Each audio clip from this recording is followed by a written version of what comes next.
Okay, what is data-driven health? Data-driven health is a program based off of the works of Dr. Kerry Reams.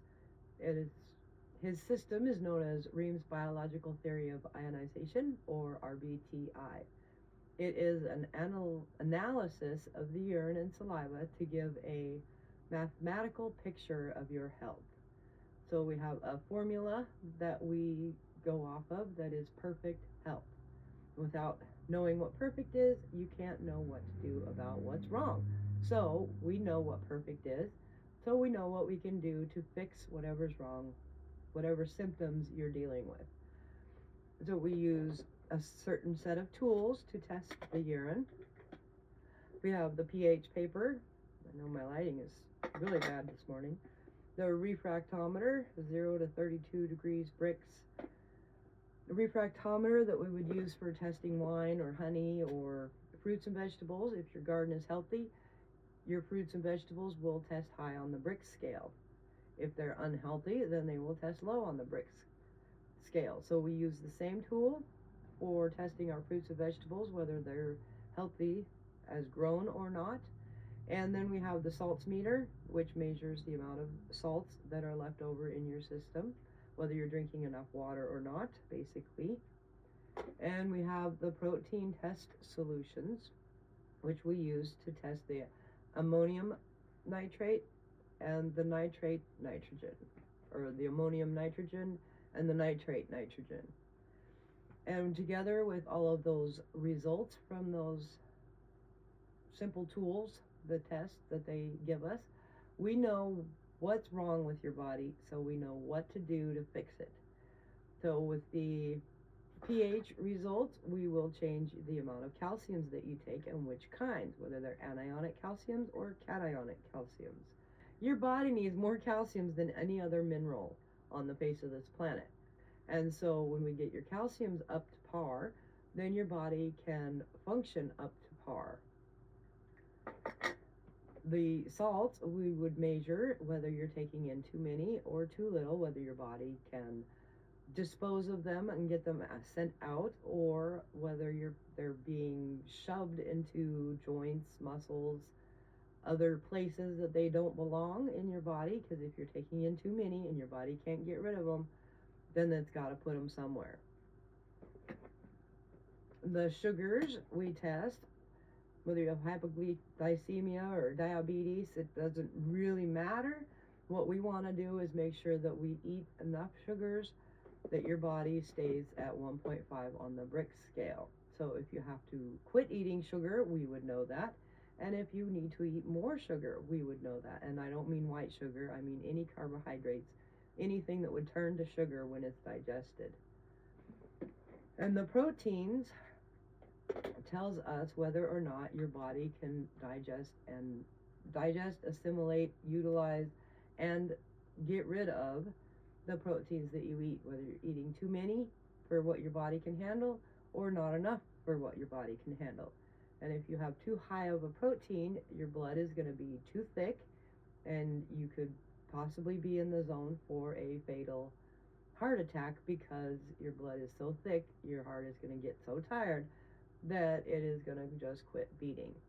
According to Dr. Reams, he tested every baby that died in 3 of the largest hospitals in the state of Florida, and every single baby that died of a crib death died of a high protein. So in his opinion, crib death is nothing but too much protein. And how does this affect the silent killer? The silent killer is hypertension, or high blood pressure.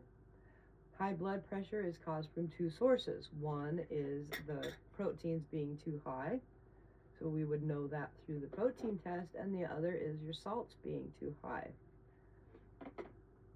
And the salts being too high affects your blood in the fact that or blood pressure, in the fact that too much salt has the same effect on your veins and arteries that too much salt has on a piece of steak that you're trying to turn into beef jerky. You layer it, smother it, dip it in a big vat of salt, and that beef will come out dry. It totally dehydrates it. So your veins and arteries if you have too much salt in your system for your body to safely eliminate, then your veins and arteries are being affected with the fact that salt is a dehydrator. And it makes your veins and arteries stiff, and then your body has to produce cholesterol in order to try and help that blood get through those stiff veins and arteries. And then and then your heart has to beat harder in order to get the blood through the system and back to the source. So it's kind of the same as the protein, only in the protein's case, your blood is just too thick and ooey gooey. And in the salt's case, your veins and arteries aren't expanding and contracting like they're supposed to help the heart get the blood around the body. So you lower your salts, you lower your proteins, drink all your water, and you can easily lower your high blood pressure if those two are the causes. The other cause of high blood pressure that has nothing to do with this system is holding a grudge, being emotionally distraught over something that somebody's done to you, hating somebody, being very emotionally intense into that will cause high blood pressure, and it won't come down just because of a change of diet.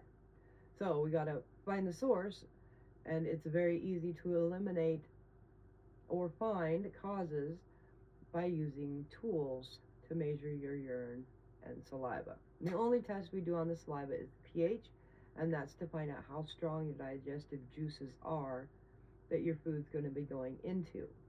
We want to eventually, through the program, you would get your digestion to be strong, so your body will on its own be able to break down the food that you take in and get all the mineral energy out of it that it possibly can.